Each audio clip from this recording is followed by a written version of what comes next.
Saudi আরবের তেল শোধনাগারে drone হামলা চালিয়েছে হুতিরা।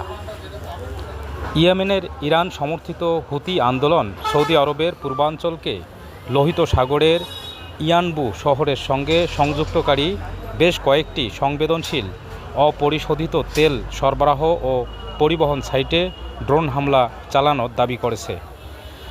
গোষ্ঠীটির সামরিক মুখপাত্র ইয়াহিয়া সারি জানিয়েছেন, সৌদি আরবের ড্রোন ইয়েমেনের আকাশসীমা লঙ্ঘন করার প্রতিক্রিয়ায় এই পদক্ষেপ নেওয়া হয়েছে।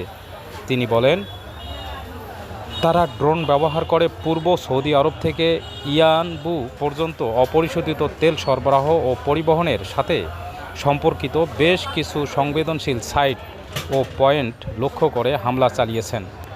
তবে এই হামলার বিষয়ে সৌদি আরবের পক্ষ থেকে তাৎক্ষণিকভাবে কোনো নিশ্চিতকরণ পাওয়া যায়নি এবং এতে কোনো ধরনের ক্ষয়ক্ষতি বা হতাহতের কোনো প্রতিবেদনও প্রকাশ করা হয়নি।